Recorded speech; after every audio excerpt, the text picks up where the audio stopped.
여기 있다. 이거 먼저 볼게요. 자, 우선 오피셜이 떴습니다. 벤투호가 월드컵 최종 예선 중동 5개 팀과 한 조다. 가시밭길이라고 우선 기사가 떴고요. 2022년 카타르 월드컵 최종 예선 조 추첨이 마무리됐습니다. 벤투호는 이란과 아랍에미리트, 이라크와 함께 A조 편성이 됐습니다. 조 추첨 결과만 보겠습니다. A조입니다. 이란, 한국, 아랍에미리트, 이라크, 시리아, 레바논. B조에 일본, 호주, 사우디아라비아, 중국과 오만, 베트남이 있습니다. 1, 2위가 좀 보이긴 하네요, 눈에. 경기 일정은 2021년 올해 9월 2일 목요일에 이라크랑 하고요. 이제 H는 홈, 9월 7일 화요일에 레바논 원정, 그리고 10월 7일 시리아 홈, 10월 12일 화요일에 이란 원정, 그리고 11월 11일에 아랍에미리트 홈, 그리고 11월 16일 화요일에 이라크 원정. 그리고 1월로 넘어갑니다. 22년 1월 27일에 레바논 홈, 2월 1일 화요일에 시리아 원정, 그리고 3월 24일에 이란 홈이고요. 3월 29일 화요일에 아랍에미리트 원정입니다. 겨울, 뭐지, 날이 좀 서늘해지는 때라 홈앤어웨이가 쉽게 될지 모르겠네요. 지금 사실 유로가 지금 진행 중인데 그 좀 국가들끼리 좀 모여서 하고 있잖아요. 근데 그 와중에도 이 전염병이 계속되고 있어서 일정 변경이나 장소 변경이 좀 논의가 되지 않을까? 이렇게 조편성을 보면은 진짜 요 나라 사이에 우리나라만 쏙 집어넣은 것 같은, 어떻게 요렇게 쏙 들어갔지? 자, 그럼 오피셜 명단 발표 한 날 전 만에, 그러니까 이제 어저께 오피셜 명단이 나왔는데 올림픽 대표팀 추가 4인 명단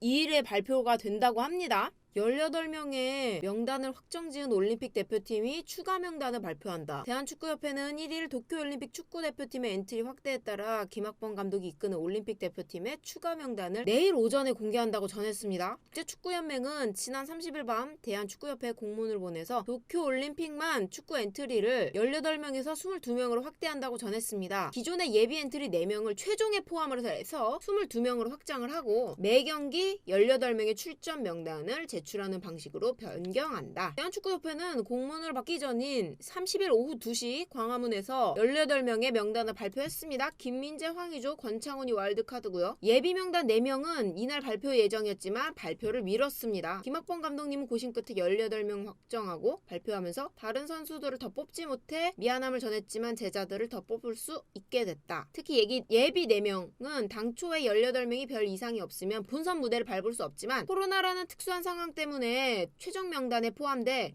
본진과 함께 본선 무대를 밟을 수 있게 된다. 또한 22명의 명단 역시 변동이 가능하다. 22명의 명단은 교체 사유, 질병 부상 차출 거부가 있으면 첫 경기 24시간 전까지 예비 등록 50인 명단 안에서 교체가 가능하다. 그러니까 우리는 7월 22일 오후 5시에 첫 경기가 있거든요. 그러니까 그 24시간 전인 7월 21일 오후 5시까지는 명단 변경이 가능합니다. 탈모 판정받았는데 갑자기 머리가 자연 회복되는 기분일까요? 그거 너무 좋은데요? 그건 기적 아니에요? 그건 기적인데? 그거랑은 조금 다르긴 한데 그건 너무 기적적인 일이죠. 뭔가 너무 웃겼다.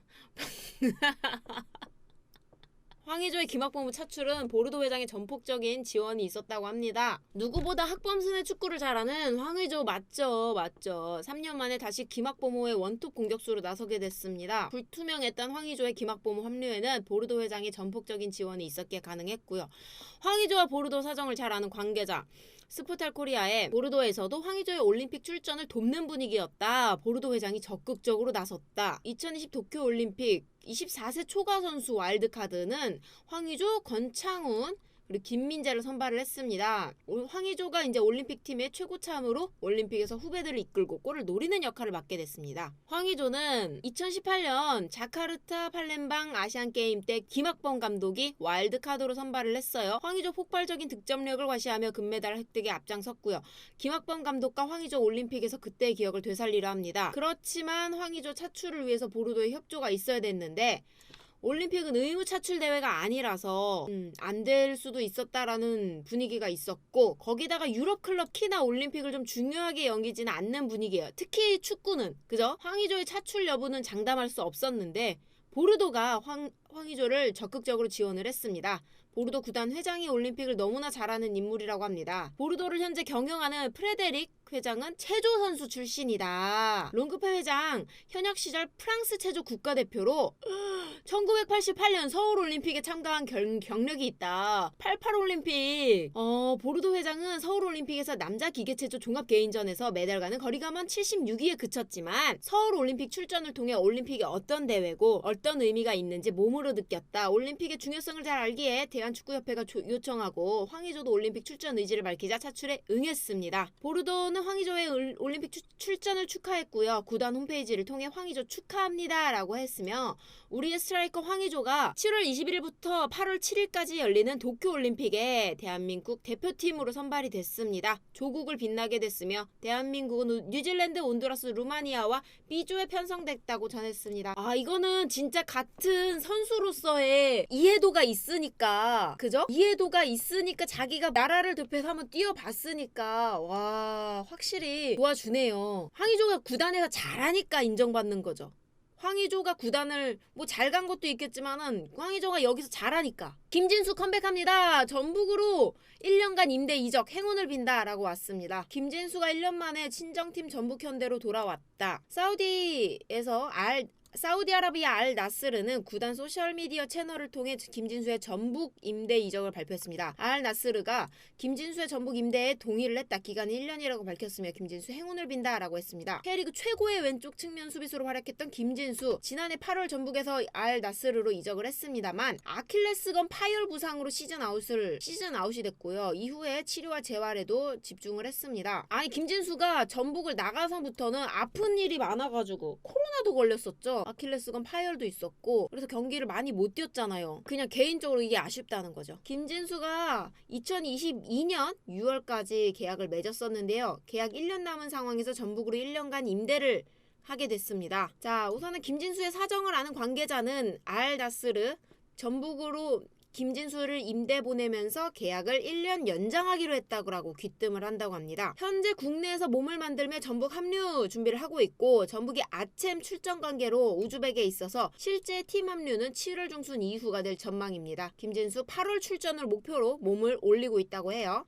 한국 연령별 대표 출신의 박규현 베르더 브레멘에 완전 이적을 한다고 합니다. 박규현이 독일 베르더 브레멘 완전 이적합니다. 원 소속팀 울산현대와 완전 이적에 합의를 했습니다. 세부적인 사항은 있지만 협상은 완료를 했습니다. 브레멘 구단 공식 홈페이지를 통해서 원 소속팀 울산현대와 원칙적인 완전 이적에 합의를 했다. 2019년 울산현대를 떠나서 브레멘으로 임대를 하면서 독일 무대를 밟았습니다. 울산 현대고 출신이면 완전 울산 뉴스네. 그죠?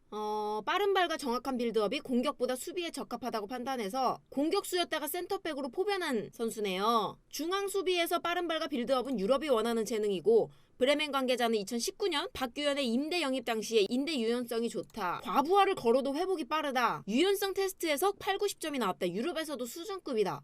우와! 근데 솔직히 말하면 그럼 센터백으로는 민재보다는 유럽을 빨리 가는 거네? 그죠? 주 포지션 왼쪽 풀백이지만 수비형 미드필더까지 다재다능하다. 여러분 이 선수 기억해두세요. 또 한국의 대표 선수가 될 수 있어요. 메뉴 먼저 볼게요. 메뉴는 드디어 산초 영입 발표했습니다. 유로 끝나고 메디컬 테스트 한다고 합니다. 생각보다 일찍 났어요.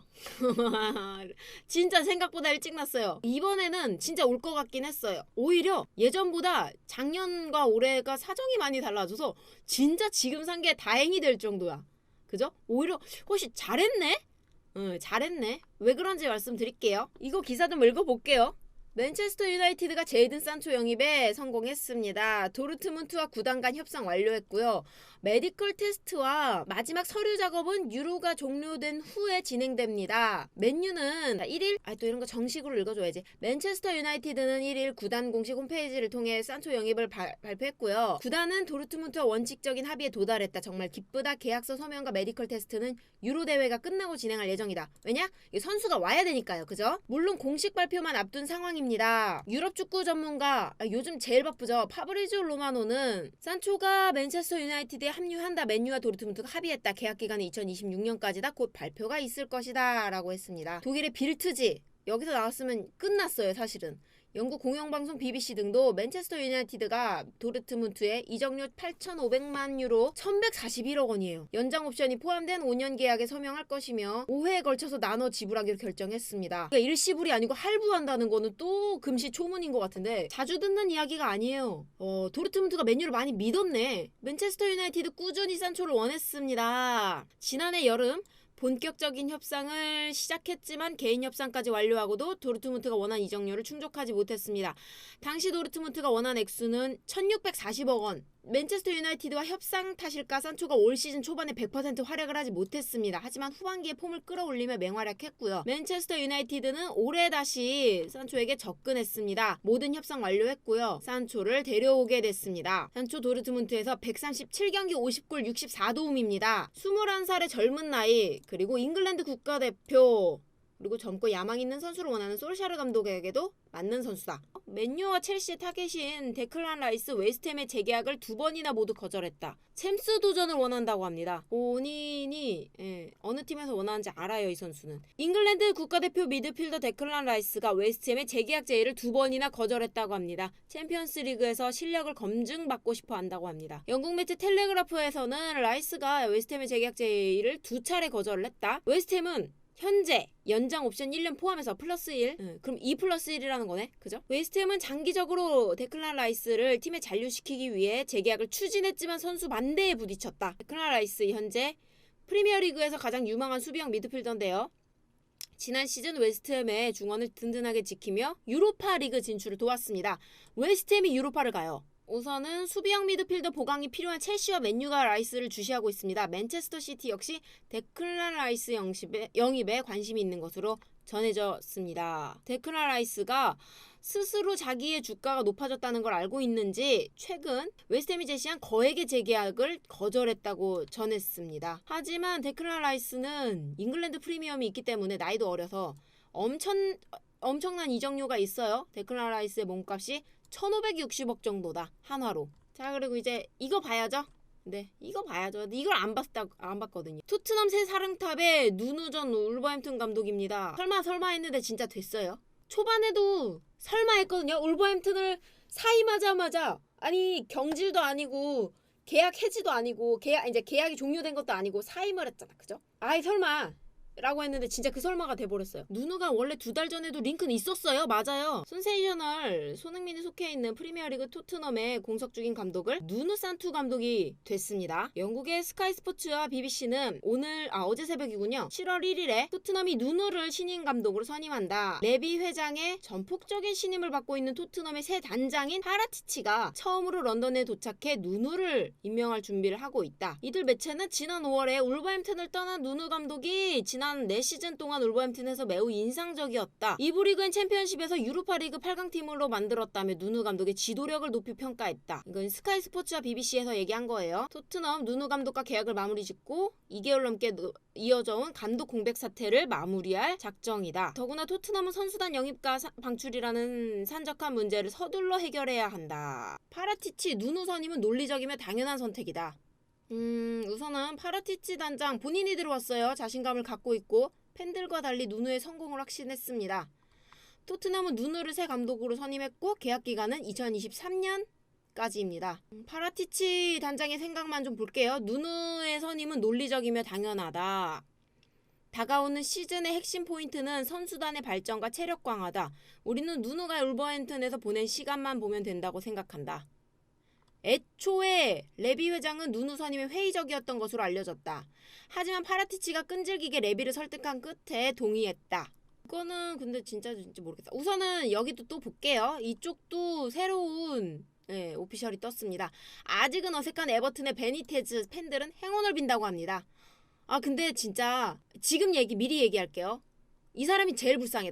나는 이렇게 회사 못 다닐 것 같아요. 멘탈이 제일 대단한 사람. 덩컨 퍼거슨 진짜 나는 이렇게 평지풍파를 많이 겪으면서도 에버튼에 대한 애정 하나로 버티고 있는 것 같아. 이거는 이제 기사 읽고 한번 얘기해볼까요? 에버튼의 지휘봉을 잡은 라파엘 베니테즈 감독에게 응원의 목소리가 이어지고 있습니다. 6월 30날 베니테즈 감독이 부임을 알렸다. 에버튼은 베니테즈가 새로운 감독으로 임명이 됐고 계약 기간은 3년 7월 5일부터 팀에 합류할 것입니다. 우선 금기의 이적이 성사가 됐습니다. 있습니다. 이번 시즌 금기의 이적 첫 번째 누가 스타트를 하나 끊었죠. 차라노글루. 두 번째 금기의 이적. 영국 스카이 스포츠를 비롯한 다수의 매체가 베니테즈 감독의 에버튼 부임 가능성을 보도했습니다. 스카이 스포츠는 에버튼과 베니테즈 감독은 6월 내내 긍정적인 대화를 나눴고 제한된 계약에서 핵심 부분에 대한 합의가 이루어졌다라고 무게를 전했습니다. 결국에는 프리미어리그 복귀에 성공한 베니테즈는 과거 경력에 많은 이들의 우려의 목소리를 보내고 있습니다. 베니테즈 감독의 커리어 정점이 에버튼 최대 라이벌인 리버풀이기도 합니다. 우선은 베니테즈 2004년부터 2010년까지 리버풀을 이끌며 기적적인 유럽 축구연맹 챔피언스리그 우승을 달성했고요. 에버튼 팬들은 그의 부임설이 전해지자 반대의 목소리를 내기도 했습니다. 베니테즈 감독이 에버튼을 작은 클럽이라고 발언한 것 역시 재조명이 됐고요. 그래도 리버풀하고 뉴캐슬 팬들은 베니테즈 감독에게 응원의 목소리를 보냈다. 라모스는 근데 갈 것 같다. 자, 레알 떠난 라모스가 파리행이 사실상 확정됐다고 합니다. 2년 계약이라고 하고요. 레알의 전설로 남은 수비수 세리오 라모스가 프랑스에서 새로운 축구 인생을 시작한다. 프랑스 축구계에서 공신력이 아주 높은 RMC 스포츠의 모하메드 부합씨는 긴급 속보를 통해 라모스가 리그왕의 파리 생제르맹으로 이적한다고 보도했습니다. 부합씨 기자에 따르면 라모스는 2023년까지 2년 계약을 체결할 예정이며 잉글랜드 팀의 제의를 뿌리치고 파리와 계약을 한다. 사실 맨유 링크가 있긴 있었죠. 라모스의 결정은 파리였다. 라모스의 에이전트인 라모스 형은 오늘 파리에 있었고 최종적인 사인을 마무리했다고 부합씨 기자는 덧붙였다. 진짜로? 이건 근데 여기서 잘할 것 같긴 한데. 축구계에 떠난 명장 은퇴를 번복하고 네덜란드 감독으로 현역을 복귀한다. 축구계를 떠난 바날 감독의 현역 복귀 가능성이 제기됐습니다. 이게 이제 가능성은 있어요. 왜냐면 네덜란드 감독이 이제 16강 탈락으로 인해서 유로 16강 탈락으로 인해서 경질이 됐기 때문에 네덜란드 축구협회는 새 감독 선임에 착수했습니다. 9월부터 카타르 월드컵 유럽 예선이 있기 때문에 바로 감독이 필요하죠. 바날 감독이 후보로 등장을 했습니다. 바날 감독 네덜란드 대표 명장이에요. 아약스, 바르셀로나, 바이에른 뮌헨, 맨유에서도 컵은 땄어요. 네덜란드 대표팀 2000년에서 2002년 그리고 2012년 14년을 이끌었습니다. 이번에도 대표팀 맡으면 세 번째 대표팀 감독이 됩니다. 네덜란드 축구협회는 바날 감독에 대해서 가능한 후보 중에 한 명이다. 하지만 바날 감독 입장 아직 나오지 않았습니다. 강호들 줄탈락 유로 2020 베팅업체가 꼽은 우승 후보 1순위. 얘네도 맨날 틀리지 않아요? 나 여기도 참 못 믿겠어요. 유로 2020 16강 일정이 종료가 됐습니다. 이제 8강이 시작이 되고요. 8강 진출팀 중에서 가장 강력한 우승 후보 잉글랜드를 가장 강력한 우승 후보로 꼽았대요. 잉글랜드의 우승에 1유로 1,300원? 그 정도 걸면 3유로를 받는다. 또 다른 베팅 업체도 이날 잉글랜드의 우승을 가장 높게 점쳤다. 스페인, 이탈리아, 벨기에, 덴마크, 스위스, 체코, 우크라이나 순으로 우승국을 예측했다. 다들 비슷하게 잉글랜드를 높게 예측을 했어요. 하지만 베팅 업체들은 대회 개막 전에는 프랑스를 가장 높게 예측했다. 이번 대회 16강 거치면서 이변이 다수 발생했는데요. 대부분 베팅 업체들 우승 후보로 꼽았던 프랑스를 비롯해 포르투갈, 독일, 네덜란드가 다 탈락해가지고 8강 진출팀들 오는 3일부터 준결승 진출을 위한 일정에 돌입한다.